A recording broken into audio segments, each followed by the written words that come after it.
Hello বন্ধুরা, আশা করি তোমরা সবাই ভালো আছো। আজকে সরস্বতী পুজো আর তার সাথে ভ্যালেন্টাইন্স ডে। সেই সরস্বতী পুজো উপলক্ষে আমি লেক কালীবাড়ির সরস্বতী পুজোর তোমাদের সঙ্গে শেয়ার করব।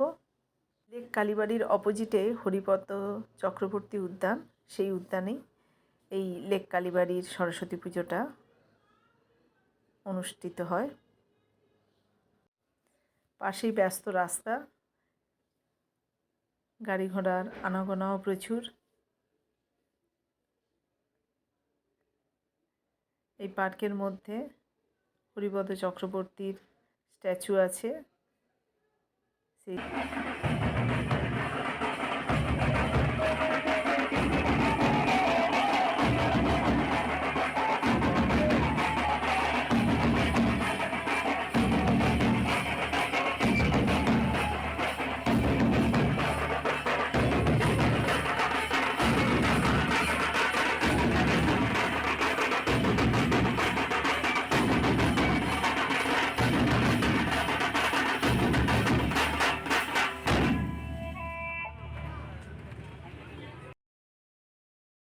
সেই উদ্যানটা খুব সুন্দর।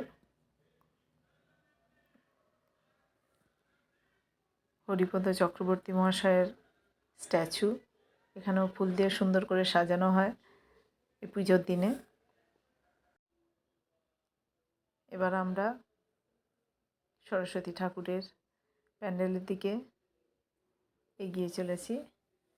প্যান্ডেলটা খুবই সাধারণ, কিন্তু ভেতরের মূর্তি দেখলে আমি তো বলবো, প্রথমে আমিও যখন দেখেছিলাম খুব অবাক হয়েছিলাম। এত বড় সরস্বতী মূর্তি আমার জীবনে প্রথম দেখা। এখানে শুধু সরস্বতী ঠাকুরের মূর্তিই নেই, সামনে একজন কৃষ্ণ সেজে দাঁড়িয়ে আছে।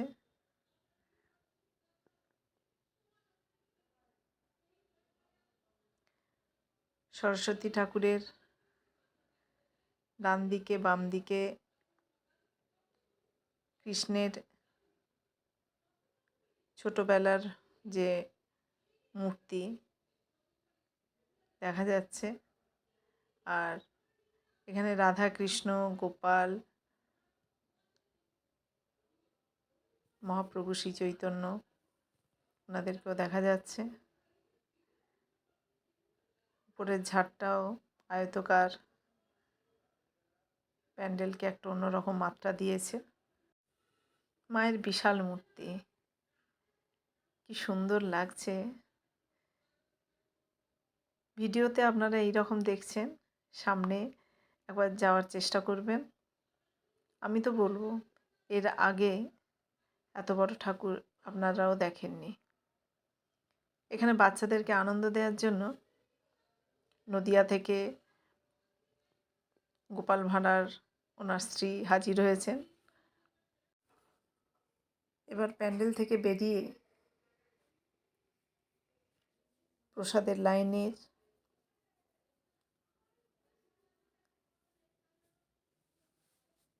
প্রসাদ খাওয়ার জন্য দাঁড়িয়েছিলাম। এখানে লাইনে অনেকেই দাঁড়িয়ে আছে।